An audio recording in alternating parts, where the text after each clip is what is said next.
Good afternoon, everyone. Thank you for joining us today. Today's webinar is about gamification, student engagement, and how these help us in, student motivation and improving the learning outcome. Our panel will share best practices, insights, and a lot of ways, these digital badges and credentials facilitate the, learning outcomes, student motivation, and engagement. I would like to welcome Mr. Rohit Kumar, CEO and CTO at itscredible.com. And I would also like to thank him for agreeing to moderate this session. Rohit has a master's in computer science from RPI New York, from where he is currently also, pursuing his PhD in AI and machine learning. He has over 18 years of experience with various organizations and was last with before taking over as the CEO and CTO of it's credible.com. He was with Walmart e-commerce. Welcome, Rohit, and thank you for agreeing to moderate this session. I would also like to welcome Mr. Abhishek Bagchi, who's the Director Academics, MIT World Peace School, and he's based out of Pune. Thank you, sir. Thank you for agreeing to be here and sharing your valuable insights. I Thank you would very much. also, I would next like to welcome Miss Avnita Bir, who's the Director Principal of RN Podar School, Mumbai. Thank you, ma'am. Thank you for taking out time and sharing your insights. I would next and finally, but not the least, would like to welcome Mr. Naman Kandoi, who's the director of Mayur School, Jaipur, and also the CEO of Global Institute of Technology. Thank you, Naman sir. Thank you for joining us. And you seem to be the current generation person who has very deep interest in these digital badges, as you mentioned in a discussion earlier. However, I think one thing which we've recently realized is that educators are the first people who can adapt to any situation. They are the first, and they have always taken the initiative to bring in technology in their classrooms. So welcome, and I would request now Rohit to please take the center stage, and let's get the discussion going. Thank you. Thank you, Vinay. Thank you for all three of the panel members over here. I'm really looking forward to an exciting discussion, even with enough audience participation. So just to sort of introduce, the theme over here. We're talking about gamification, and something new and upcoming, which is sort of picking the trend, which is digital badges as a mechanism to bring gamification education. So we all know, right, that making education engaging is an evergreen priority, for almost any school or education authority. In that, I think if you look at like today's games, like PUBG, Temple Run, all that, there are all these levels that people like the ability to give incremental benefits, accomplishment sort of creates a mechanism where people are feeling that they have to go up and up, in terms of the levels. And then also the ability to share these digital credentials with the rest of the world, with their, the parents, their involvement, the social networks of, the extended family. I think that also will be an area that we'll be discussing, in today's content. And of course, how this system plays in with your existing, IT systems that you have in place, your, existing LMS, ERPs, some of those things we'll also cover. So without awaiting any further, I just maybe start with Abhishek sir, that maybe you can just give us a little bit of an understanding of like your experience with digital badges, and what how have you seen it, perceived it, and used it. So Yes, thank you, Rohitji, and good afternoon, each and everyone present here. Good afternoon, my eminent panelist here. When we talk about digital badges and we talk about gamification, first of all, for the audience, just I know that some of you already know this. Please don't get confused with gamification and game-based learning. They are two different things. So first, don't have any kind of thought in your mind that we'd be talking about using games as while teaching students. That is something different. Though game-based can be considered as a part of gamification, but we are not going into that discussion today. Gamification or giving badges, which is a part of gamification, giving badges in the form of recognition to the students who are doing well, or even to the teachers, why not? It started way back. It's not something which is new, and pandemic gave us the opportunity to do that. It's nothing new. It started way back. If you remember, like, we were always giving badges and recognition to our students from the last 50, 60, I don't know how many years. And we used to recognize starting from the Gurukul system. Unfortunately, Ekalavya is not that lucky person, but other than that, all the other disciples of several gurus used to reward or recognize the students by using several kinds of badges, metaphorically speaking. But when it came to digital world, yes, we found another way to recognize the achievements of the students by giving them badges. So it's a double-edged sword, because we are doing it from a long time. People who are associated with technology, fortunately, I am. My background is completely technology before I came to education. So I was a programmer in IBM. So when we created these kind of LMS system, like learning management system, and a whole ecosystem of VLE, virtual learning environment. So there, the moment we are using an LMS, we have an opportunity to give some kind of recognition to the students who are part of our learning management system in the form of badge or whatever. I'm not going to name any particular product here, but any product that you use, they have already created a system where you can give badge to a student, and it works. It works a lot. Like, I remember I used a classroom management software. Classroom management. I'm not going to name that software again, because I'm not going to, I'm not promoting any software at this present moment. But one classroom management software, which was absolutely free. Even today, it is free.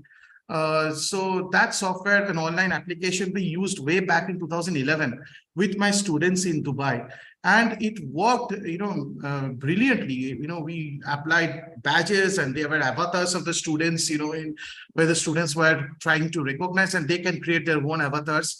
And the moment they are creating getting the badges and getting the recognition, at least the discipline part, the so-called discipline part of the class was so well managed. Now, please try to understand one thing which I liked about that application, which I believe that all the application must have. They give the teachers and the educators the liberty to define their badges, because it should not be a fixed badge. Like, okay, someone is getting an award of scoring good in mathematics. Okay, that is fine. But if a teacher or an educator or a principal can create the badges, then there will be lot of opportunities that we have in the system, because we can bring in lots of social, emotional, and cultural learning into it.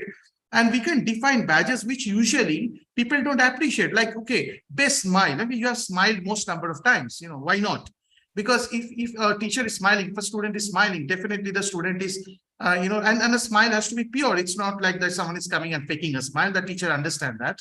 So these kind of are helping each other, helping the other person, helping someone maybe not in your classroom, helping someone junior to you, and give a badge to that person. So these are the badges, these are the recognition that definitely would work, and not only in the physical space, and even the digital space. We can do a miracle with it.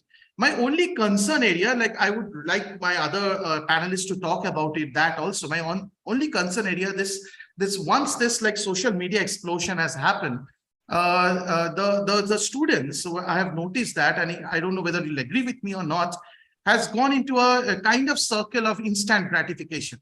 So that is my worry area. Like, the moment you get the badge, that we are kind of triggering that instant gratification, because the likes in a Instagram or kind of comment or a share in a Facebook is giving us, is creating another kind of damage, because there is an over secretion of dopamine, which is actually the hormone which which our body secretes when we do that kind of digital badge to the student. So my area of worry, which I'm sure that Avnita ma'am and Naman ji will be talking about after me. So over to Rohit sir.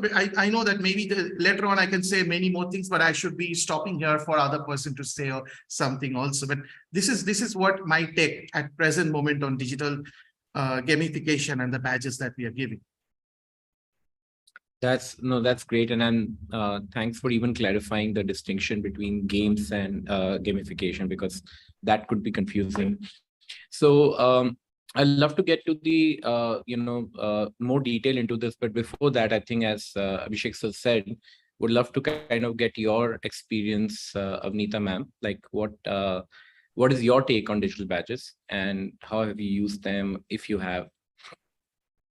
Yeah, so I'd like to just share with you our journey with the use of digital badges. And I think this was way back in 2010, 2011, when we when we were doing a pilot for Khan Academy.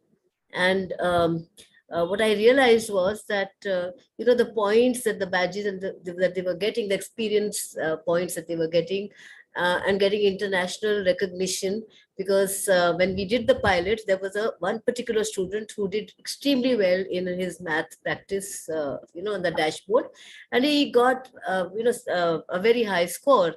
And the motivation that he had after that to continue practice, doing on his own, he didn't need anybody to tell him, to push more. And I just saw the difference it made. And then we did a lot of work with Khan Academy, and that's my experience with my kind of interface with gamification of education. And thank you, Abhishek, for explaining the difference between gamification and game-based education, because for the longest time I've had this argument with lots of people who confuse the two, and they'll say, but in PUBG it happens like this, but it doesn't happen in it. No, we cannot. We're talking about teaching, learning, we're talking about education. So we can gamify it, because we want to bring in the mechanics of gaming into education, but it cannot be only game based, right? So my problem with digital badges, of course, I know the future, and we're talking about NFTs, we're talking about Web 3 or 3.0, and I'm sure that this is going to be the future, because one is that anything digital is easy to create, easy to keep, easy to monitor, and it replaces all your the badges that we give now, the certification that we give now. Of course, there are issues of credibility and all of that, but my issue with digital badges is, and with gamification of education, is mostly that there is external extrinsic motivation for some time, but when extrinsic motivation carries on for a longer period of time, it kills intrinsic motivation. And I think that's the biggest challenge that we are facing, that a child who naturally is fond of reading, okay, but he does a reading, he has a reading app, and he's getting points on which, or he's getting avatars, and he's getting accessories to accessorize his avatars. Now the child is reading only to get those accessories and those points, those badges, and somewhere the intrinsic the inner motivation is getting killed. And that's the big worry for us as educators. So if there is a balance between extrinsic and intrinsic motivation, we're all for it, because that's the future. I mean, I've seen the kind of excitement and engagement gamification brings into the classroom. We've used the Kahoot, we've used the quizzes. Again, these are only to supplement and reinforce learning, but they're not really tools which can be used to teach. Okay. The other advantage of gamification is that it helps us to personalize learning to some extent. We're able to tailor make it adaptive for different needs of different students. And in large classrooms, if we can do that, that's a very big plus for towards gamification. So there's lots of goods and bads, and I think time will tell. And I'm sure that if we have educators and technology companies, gaming companies come together, and in also engaging students in it, because they are the ones who are going to be the most important stakeholders. Because a number of things I don't understand. For example, I cannot keep track of all the games that they play, and what are the kind of motivations that they get by playing those games, the different levels, the different games that are there. So we're learning from them. So we need to keep them in the conversation. And I think it's at the intersection of all these stakeholders where innovation will happen, and we'll move forward towards greater gamification. Because as a per se, we don't have a problem with gamification, and especially now with online becoming such an integral part of the blended learning that we're talking about. And how do we engage them if we have to use online medium of online teaching and learning? Then we need to engage them, and this is a very good tool to do so. So definitely, I feel that's the way forward. But there are challenges. I mean, even with Khan Academy, for example, I read a very interesting article, and this is by, there's a company called Octalysis, and they have a framework of 8 core drivers that motivate human beings. And, there was a beautiful case study they've done of Khan Academy, and how that, initially there is a purpose, because the child wants to learn. And the user interface is very nice. The child gets into it. The onboarding is fine. It's at the scaffolding stage where Khan Academy also loses balance between extrinsic and intrinsic motivation. And there is a dropout of users. Children drop out. They don't want to continue beyond a point. And that again, if one could look at the very prominent gamifications that we see in the world today, and see at what stage does it stop engaging students, and understand where the pitfalls are. And again, it's a very beautiful article, a very beautiful paper that I've read about, when you give them too much choice, which sometimes, these gamifications do offer. So when there's too much choice, students, there could be a dropout of users. So how do you build long-term sustainable motivation in the product? Okay, that would be a challenge for all those who are designing gamification modules or platforms. So yeah, Avnita, man, that was great. And I think what I particularly liked, you bringing up the point of extrinsic and intrinsic motivation, because as I think was pointed out by both Abhishek and you, that it's a double-edged sword. You could overdo it and lose, the interest that, get, optimize for the wrong outcome. In this case, as you said, a good example is that now you're just, if suppose it's about number of words you've written, let's say an essay. Now the person is not focusing on the quality of the essay, but instead is focusing on just writing longer and longer, sentences. So that makes sense. Vinay, could we, what I'm going to do, I should have mentioned it earlier, but we're going to have a few poll questions. This is just to keep the audience engaged. So while I move to our next panelist, Vinay, could you have the first poll question for everyone who has joined us?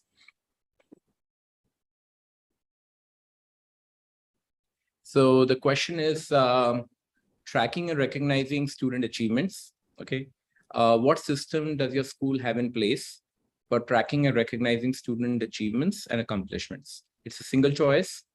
Choices are: we issue physical certificates and awards, we issue digital badges and certificates, we issue both physical and digital certificates and badges, and others. So please go ahead, vote while we continue our discussion. So Naman, coming on to you, right? Would love, when I already mentioned before we started that you have, a lot of interest and passion in this area. So would love to know, of course, your experience, but if you can also talk a little bit about some examples, and also like some of the things that were touched upon, like how do you how do you design a good digital badging, like a system? Like if there was a teacher, like what should he or she do when they are trying to, bring this into their classroom? Yeah. So thank you, Rohit, for having me here and allowing me to share my views. And I'm very glad to hear views from Abhishek sir and Amrita ma'am, because to be very honest, I think I'm on the wrong side of the fence here. I'm a little overcautious about digital batches and gamification in general, because if you see, we started with drawing parallels from PUBG and other games, and these games are not designed to teach. These games are not designed to cultivate a skill or hone a particular area of a child's learning and growth. They're designed to get a child hooked and addicted, right? So now we may be drawing parallels, we may be taking inputs key, it's extrinsic motivation, as ma'am mentioned. And even if we can control and contain the changing objective of these leaderboards and badges, say best case scenario, you have a good handle on it and you've not lost on the intrinsic motivation. Even then, generally tracking of progress becomes linked to data in a digital format. It gets linked to things that you can track through an LMS or through a digital essay submission or something like that. So I would just say that before we even begin on this journey of gamification, including digital badges, we must be very cautious that in-person observation, a teacher observing children working together in groups within the classroom, or seeing that a child is taking keen interest while a new topic is being introduced, don't forget that aspect of your your own eyes and ears and your own observation skills. Don't always be looking at the data that is generated by the LMS. This child has progressed to stage 5, so they need some recognition there. It could just be somebody, who's not even begun on the journey, but on the side is reading a book that is far above their reading level, or, they may be writing a poem that is not part of the formal structure of the school or recognition through these badges, but they are still showcasing certain skills. So if you lose sight of that, you are not promoting the best of the students that you have in front of you.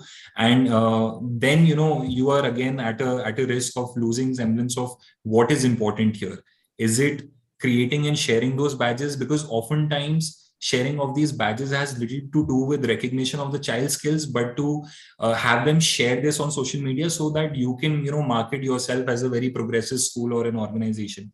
So I recall, Abhishek sir, I'm sure you can add to this. IBM was one of the first ones to start those badges for certificate programs that they had online. And the objective was not to recognize good talent or, people adding skills. The objective was that people see IBM on profiles of various LinkedIn tech geeks and, students.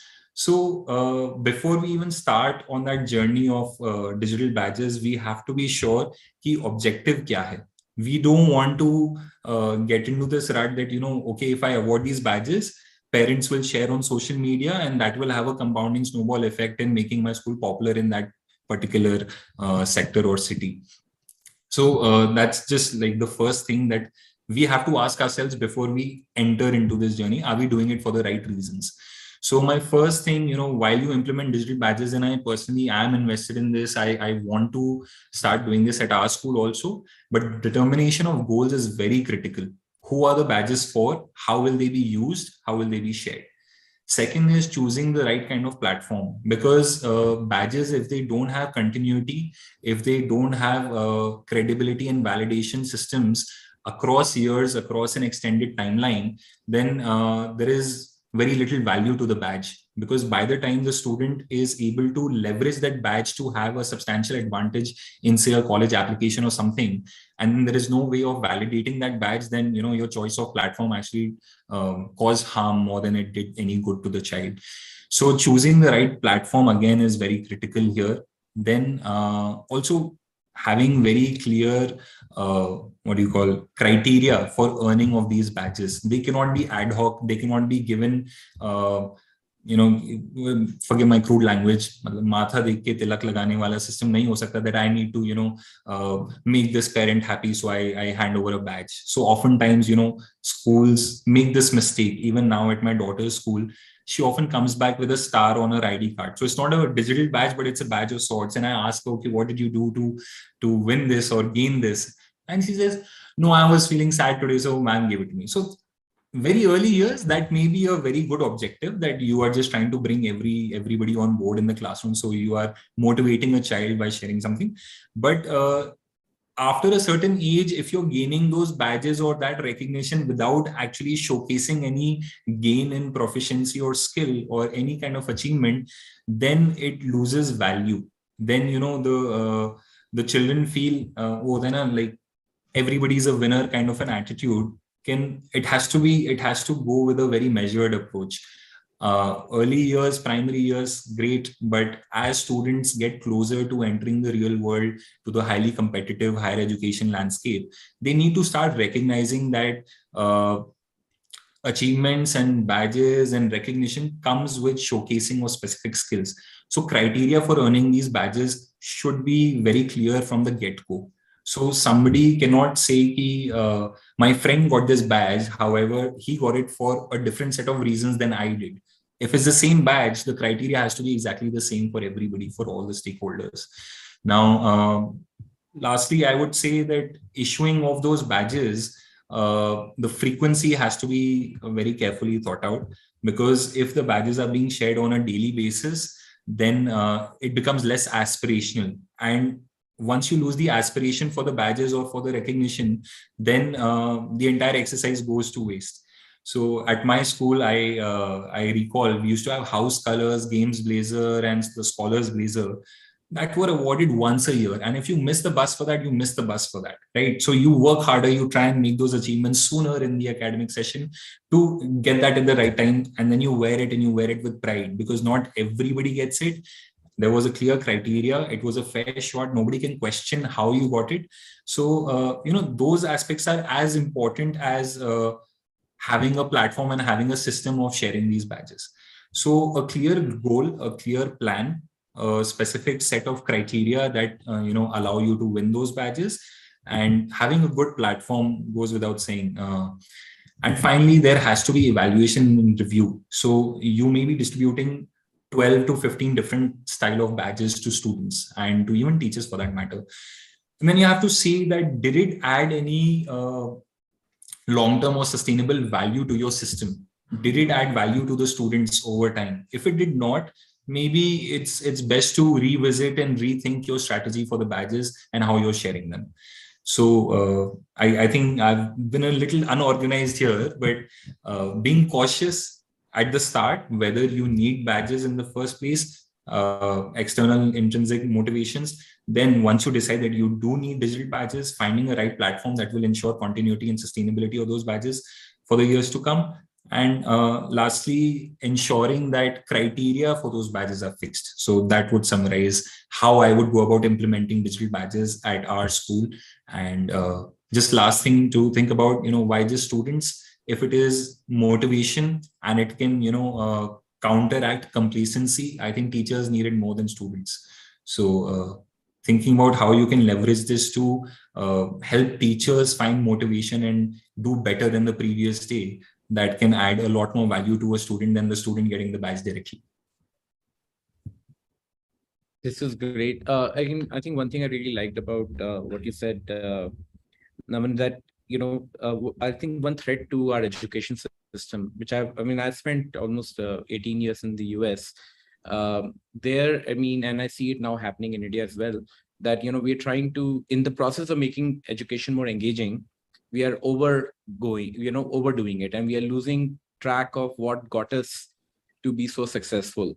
I think working hard, and sort of crossing some obstacles, I think that is a big part of what schooling is all about. Building character, building a personality that can because technology will keep changing. What they learn in school is not going to stay current. What they're learning in school is really how to learn, and how to educate, how to lead. So on that front, just for the audience, what I was thinking is, maybe, my panelists can talk about specific examples, like, so, one, example talking about something that you remember that comes to your mind, which is like a great example of using it, so that, people can walk away from this, knowing how they can, actually go. Like, what I was hoping is that one tangible outcome of this is that when they go back, they can actually try, something and see how it works for them. So let's probably do that. Abhishek sir, Yes. you are good. Yeah, please. So with the permission of all the other panelists, I would like to start here because this is a so some excellent points shared by Avnita ma'am and Namanji. I really agree with them. And so a special batch, first of all, should go to School News for arranging such kind of beautiful, webinars, because we should be talking about it. So since you want some examples, like before I go to the examples, I should say one thing, like the whole purpose of gamification was to create a mastery-based learning. So I don't believe in the term of gamification of education, because it was always there in physical education. Gamification was always there. That's from where we have taken the term in gamification. So we can say gamification of scholastic domain, maybe because physical education was also an education. So I've got a little bit of objection in gamification of education phrase. We can say gamification of scholastic, because in sports, you cannot go to the next level unless you cross one level. It is not possible. So that is the reason the sports is more competitive. At the same time, the actual character building happens there, and they learn also what is the meaning of failure, which we are not teaching our kids, unfortunately, in our scholastic domain, which needs to happen. Even gamification is also teaching that, which I really liked how Nita ma'am pointed out. The intrinsic learning, it's also intrinsic motivation should be happening, because if you do not earn it, which Mr. Naman was repeatedly telling it, if you don't earn it, you don't go to the next level. As simple as this. So the badges are like, the validation, and Rohit ji can, tell that very well, because their company is doing it fantastically through ValidateMe.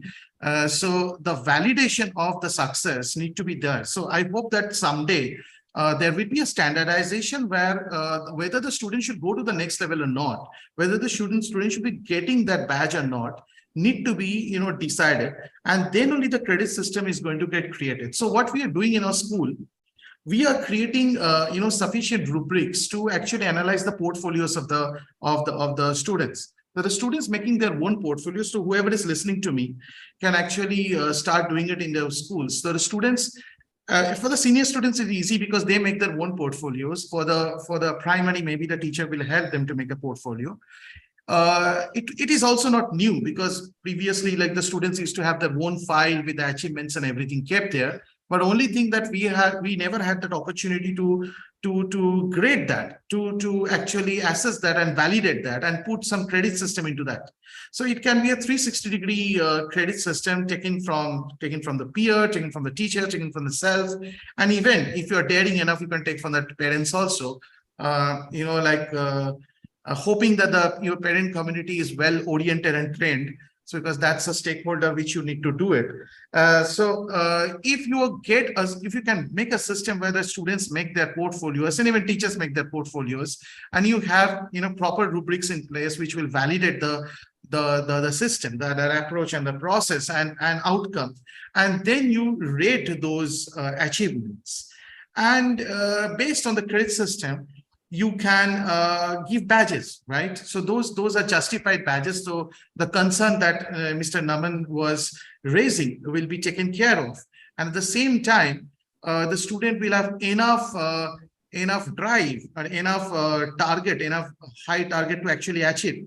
But we have to be careful again with one thing, that we should not consider those who are not getting high credit invalid. So that is another thing that we need to get, So there, what actually our NEP is saying, like, even if you are getting a grade 11, if you are crossing, you'll get a diploma, right? So like that, if each grade, you should get that much of badging, which will satisfy some particular skills or validate some particular skills of the students, which can be used in their life later on. What I'm trying to say is, like, it has to be as inclusive as possible, as 360-degree as possible, so that if a child has really got some kind of badges by helping others, that should be equally credited, rather than someone getting 100 out of 100 in mathematics. So that system need to be very well designed. That's the key, and the whole validation system must be done by some group of educators whom we really trust and believe in. So that is my take in it, and we are trying to do that in our school. I'm forming a separate committee to do that, so that they can validate the whole process of the students. I won't say that I'm 100% successful here, but the attempt has started, and it's starting with the teachers also. They are doing a self-appraisal of themselves, and many schools they do that, the same thing. But the key is to create a portfolio for each and every stakeholder. Even later on, even parents can come and join in that particular process. Yes, so that's my take into it, and that is what we are attempting here in my school of MIT World-Based School. Okay, Rohit. Yeah, so I think from what I hear, you kind of outlined certain guiding principles, when it comes to creating a badging program in your school. So as I continue on, with some of the examples, just wanted to again engage the audience. And since we are talking about this, we also, have one offer for the audience where we'll be doing a professional development from actually real practitioners, people who are using digital badges in schools like Prometheus School and all. So I just, if you can ask Vinay to basically raise that thing where, you can decide to sign up for this by clicking yes or no in the poll. So whenever we have that poll for yes and no, yes, perfect. So yeah, so this is basically going to be real examples. Both the good and bad. A number of things that we just covered right now will be covered in this professional development training. So I hope you guys have clicked on it and we can move ahead. All right. So Avnita ma'am, right? If you could, extend this and maybe talk about a specific example or some things that could, like let's say a particular teacher or a history teacher or physics or whatever subject you want, that comes to your mind. If you can give some example of how they could start, incorporating this, then I think it might be interesting. Yeah, so I'm going to start by, taking Naman's point about, giving digital badges for anything and everything. And so as a teacher, I would feel that I believe that nothing succeeds like success. So I don't see a problem in maybe giving a badge to a child who's feeling low and trying to motivate the child to, to feel better. So I mean, it's just like going back to, we are just saying that we are acknowledging and recognizing children on different aspects. And why just academics? Why just scholastic aspects? It's just, we have to look at the child in, in a 360-degree perspective. So I don't have a problem there. My problem with digital badges, and we did like I said, we did the Khan Academy. We did the pilot first, and I saw how children were motivated up to a certain extent, and then we formally introduced Khan Academy, and we won the global competition. No, it was a national competition, and we also did the manga high. And so mostly we've done it in maths. We haven't really looked at the other subjects because because we don't really have so many platforms for other subjects, So I realized that while they were in the campaign, in the contest, there was a lot of energy. Okay. And again, it was about scoring points. Okay. And go back home and still continue to do it because there was this feeling of we have to win. My issue is that, there has to be something where we can give feedback. So while we're giving badges and while we are giving them points, we also have to give them feedbacks. For example, I go back to Khan Academy in the original form, and when I first looked at it, and I was very excited that, when I look at the dashboard of my class and I keep digging into the data that is thrown up, it keeps giving me granular information, takes me right back to where the child is facing a problem in learning a particular topic in a subject, right? And so, and if that feedback can be given to the teacher, then it is meaningful. Okay, then the teacher, and also then what does the teacher need to do? So can the system also help? Because you see, teachers are don't have the capacity to first to look for feedback, to trace it back to where the problem, the fundamental problem was, right? And then to say, what should I do with this child to bring him up to the standard, right? So I would say that a system which would be more sustainable for a teacher, and I'm speaking from a very educated teacher in the classroom, that their point of view, they need to get all this in the system. I mean, they need to be guided. So in fact, I'm working with somebody who's designed an app. It is still at the developmental stage, and doing a little pilot with small groups of children, where they've looked at all the aspects and trying to see, can the feedback be immediately given to the child? Where does his weakness lie? And also, can the teacher get for the whole class, what are the areas that they have to focus on? So for me, feedback is extremely, extremely important. Otherwise, we're just giving badges. And then, I mean, it's a very temporary feeling of, you feel very elated and you feel excited. You may share it on social media, fine, you have your social acceptance and all that. But in the longevity of that, that experience, and then does it really improve learning outcomes? That is important. Yes. So feedback, true. And I think, in what I'm also hearing from the panelists over here, that, digital badges have shown to increase energy from what I'm hearing. Rather, if anything, what I'm hearing is that, overuse of that can lead to, optimizing the wrong objective. And what you just talked about, feedback, makes total sense. I'll ask a slightly, taking a different turn on this. We did mention about college applications. So I thought that let's have, Naman sir talk a little bit about how digital badges and how, these certificates actually play a role, because, college and going ahead, and even for that matter, jobs, right? Careers. So it will be great, Naman, if you can just, cover that area as well. Absolutely. So I was just thinking about this, that, a lot of badges, they are earned and they don't have an expiry date on it. And you don't even know the depth of the badge, because a badge is quite simple in its visual representation. So if it says intermediate level Excel professional, right? You don't know exactly what that intermediate level is.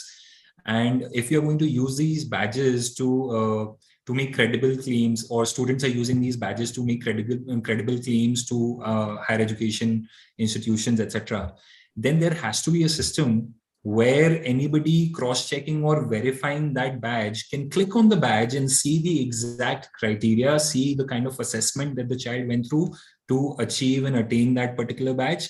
That would, make the system quite complete. Because if I look at a badge and it's been issued by XYZ organization, I have no access to that organization's internal systems on how that badge was earned.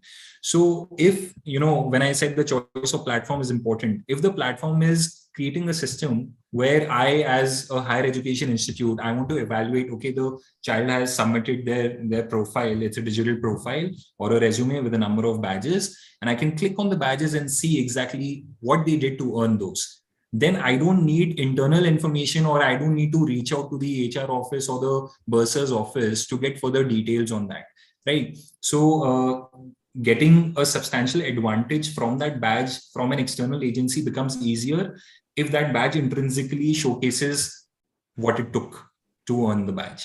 So that's one thing. I think there would have to be consensus. There would have to be some form of standardization if colleges are going to start accepting these things as credible sources of student skills and talent. because like a SAT score or a TOEFL score, it's standardized, and the colleges, the institutes which are accepting those applications are very aware of what it takes to score that much in an essay on SAT, right? So they don't have to actually read the essay of the child. Depending on from the score, they know exactly what the child's skill levels are. So similarly with badges, I think if groups of schools or associations can, also reach a consensus, especially in higher grades or specific badges, which are shared not just internally at my school or your school, but shared across schools for various tournaments, or you're hosting, like at our school, we used to have the Afzal Khan basketball tournament.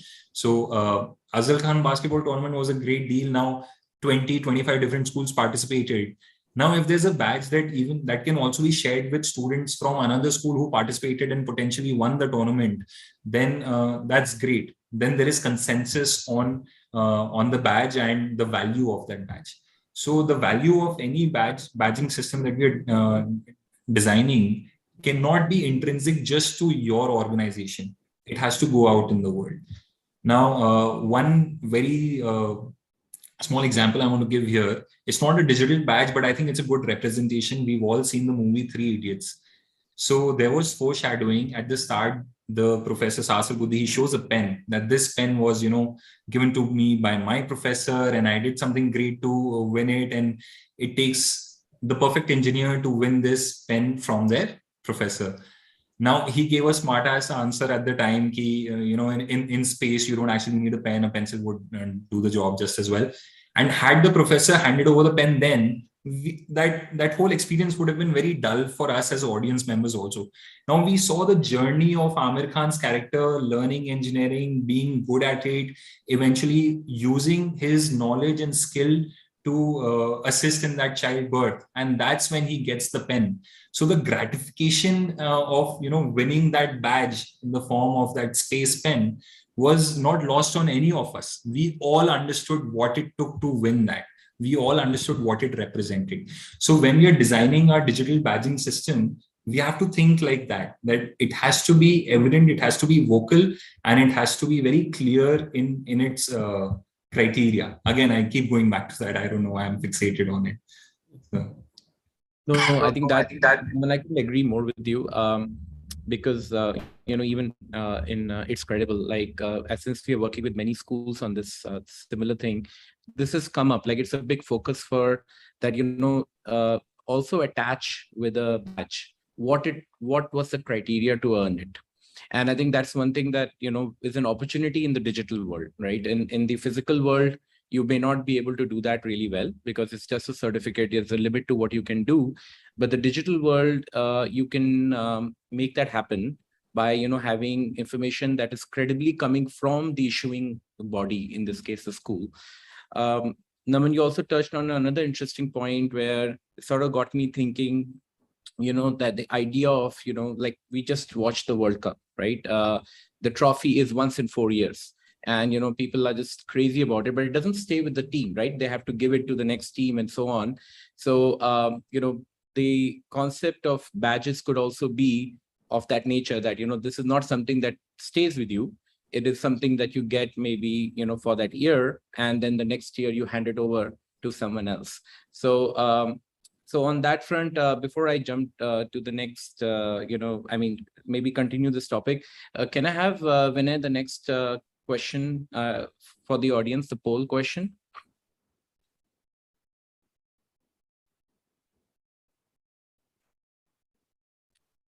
So I'll continue. I'll be continuing, Abhishek, sir, with you on. Yeah, here's the question. So, digital credential usage. Okay, what digital badging or credential software is your school using? Single choice question. First choice, we use a software to issue badges and bulk certificates to students. Second choice, we manually create certificates and badges of students and send PDFs individually via email. Third choice, we don't issue digital certificates or badges to students. And the last one being none of the above. So now starting, so to you, Abhishek sir, like, can you maybe talk a little bit about, start with talking about the college application role of badges, and then maybe even get into because personalized learning, right? Where, it's mentioned that digital badges could be used to personalize education. So I was hoping that you could kind of throw some light on that area as well. So right, like whenever we go for any kind of digital learning, whether it is like flipped classroom or blended learning, we open up the opportunity of personalized learning there, because that is I think one of the major advantage of blended learning here. Because when a teacher is teaching in a class of say 35-40 students, it is difficult, and in 35 to 40 minutes of a period, a teacher finds it really difficult to give individual attention, and as well as like which is again individual recognition and any kind of attention that they want to give there. So definitely when you go for a blended learning session where a teacher can carry that class even in a digital space, then the teacher gets a lot of opportunities to customize the questions that the teacher is asking. And even so there are different types of differentiation which is happening here. We call it customization thanks to our corporate world, but actually it is differentiation in case of education terminology. So like last few years the word customization is getting popular, but we were talking about differentiation for a long time. So a differentiation happens when there is a differentiation of product, there is a differentiation of process, and differentiation of time. So blended learning gives us opportunity of all three. You can differentiate the product, which is the content the teacher is teaching. So they can differentiate, they can categorize the product and give it to different types of learners. By different types of learners, I'm not talking about slow learners and higher achievers and low achievers. Those days are gone when we don't talk about those things. We talk about learners with different types of interest, different types of multiple intelligence. The teacher can actually design the content in such a way so that they can give that particular content or that particular area of study to that student who will be interested in that area. That's number one. Differentiation of process. Definitely a teacher can give a little, and here comes differentiation of time also along with it. A teacher can dedicate more time to that student with one kind of revision class, or maybe a video going to the student again, a recorded video which the student can watch it again and again, and then can learn along with that. And then along with that, a differentiation in the assessment system also, a different type of question asked for check for understanding to the students. Now, while doing that, and the major way that this can actually work out, someone asked the question in the Q&A here already, is like, can we integrate it with our assessment system? Yes, we can. We can integrate that with our assessment system very well. And if in properly designed question can actually trap lots of misconception from the students and can dedicate that part of content. And in near future, definitely we're going to have an artificial intelligence system integrated with our teaching learning, where the artificial intelligence bot will actually understand what kind of content, what kind of question to be placed to the student. So this is not going to replace the teacher definitely, but it's going to be an extremely complementary and extremely supportive feature that we can have in case of customization, which actually you are trying to understand. And along with that, since as for the student is answering, and we can trap the misconception and can generate badges, not in the form of like badges that we're talking about, but actually what Mr. Naman was actually talking about. We can create that type of recognition system, which can help the students to grow and self-analyze also in a way, right? So I would really want one artificial system which will analyzing the answering of the students, and would actually help the teacher to differentiate the product, process, and time, all three. That's great. And from what I know about AI, these things are coming to your door faster than we may imagine. Absolutely, So they are. Huge progress is getting made in the last few years.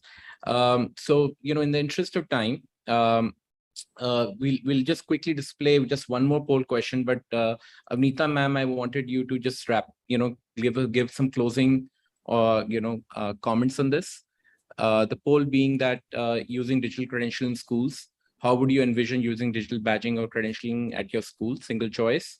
Inter-school competitions, everyday classroom activities, annual or yearly academic and extracurricular performances, special day events, annual functions, MUNs, etc.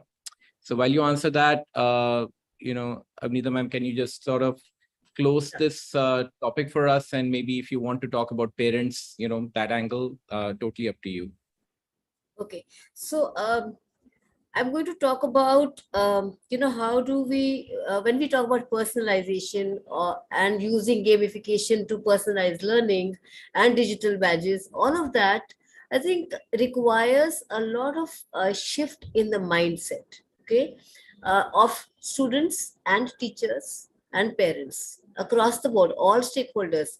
One of the reasons why we would want to personalize, why we wanted to use a technology to personalize learning was the fact that students we felt were not taking ownership of their own learning. They think it's a responsibility of teaching lies with the teacher, and my parents and the school and the teachers, all of them will work together for me to, to reach wherever I have to reach, okay, to reach my potential. So the responsibility, they never take that ownership of, or that onus, that the learning has to be theirs, the responsibility is theirs.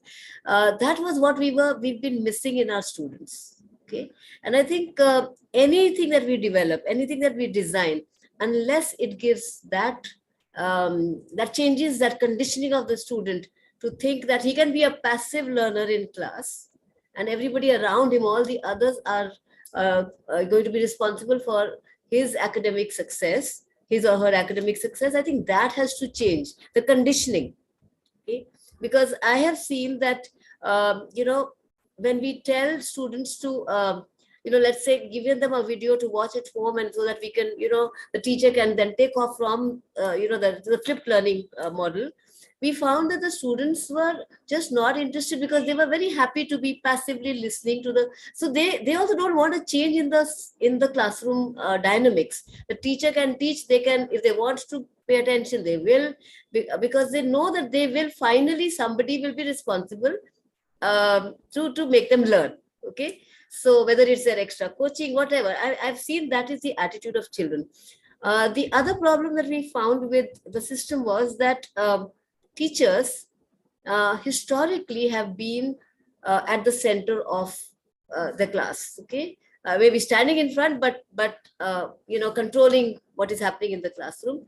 And when we try to use technology to personalize learning, I found that they didn't know what to do. So if the lecture is already out of the classroom, the instructions been given to the children, and the children come to class, I don't know what I have to do in class now. How do I take it to the next level? So for the longest time, they've been saying we don't have time to do more with children because we have to teach the syllabus. Okay, so these are practical problems I'm talking about. So my challenge that I saw was from the teachers, not historically used to, there's a default that they keep going back to. So even if the children have already come prepared, they know the topic, the teacher still feels has to give a lecture. Okay, so the purpose is defeated. So I feel that when we are using any of these technologies for bringing a shift in the way teaching learning happens in the classroom, a lot has to be done to change the behavior. I think it's a behavioral change that we need to bring about first. I found parents are very progressive. Parents are okay as long as the child's academic performance does not suffer. So they're okay to experiment with technology. The problem lies with the going back to our default, a comfort system, and that's where we will need to really work. And that's why I feel that we need to have a conversation with teachers on the ground and with students, the consumers of that product, so that and give them ownership. I think is very important, because I've seen that when you put children in charge of any event or so for example, they do the Model United Nations, and it's a totally student-led, designed, completely handled by the students, and they do such a good job. Okay. But when it comes to academic, how does teaching learning happen? They don't want to take that ownership. So that is something that we need to change. So only then personalization will be possible. That is great. No, this discussion is going so well. I wish we could go on and on. Just in the interest of time, just to wrap up, love the comments. I mean, the summary, I mean, what I gleaned from, all of you was that, this is a powerful tool to boost motivation. And with any powerful tool comes, caution that we need to exercise. Also, picking a digital badging system, the credibility of the system, the longevity as Naman sir was talking about is important, and of course designing it such that we can reward but not reward too much, so that those are the things that came up, I feel, in this discussion. It was amazing. Participants of this webinar, there's a training that I mentioned earlier. You can always, it's been offered only for the participants here, so you can sign up for the professional development, and that's it. Thank you. Thank you. Thank you very much. Thank you, Rohit, for conducting this very well. And thank you, my fellow panelists. It was very enlightening for me personally. I'm new to this journey of starting a school. So I don't really have first-hand experience at the ramifications of adopting these systems. So it's great to hear from stalwarts of the industry such as yourselves, and glad to be a part of this discussion. Thank you. Thank you, all of you. Thank you, the audience. Thank you, Rohit. Thank you, Naman sir. Thank you, Avnita ma'am. Thank you, Abhishek sir, for joining us today. Thank you, attendees. There is no attendance link for the attendees. The attendance is automatically taken by the Zoom platform, and the certificate and the thank you email will be sent to you within the next 24 hours. That is most probably by 4 p.m. on Saturday, tomorrow. So thank you for giving us your time. See you till we have another session, interesting one for you. Thank you very much, each and Thank you. everyone. Thank you.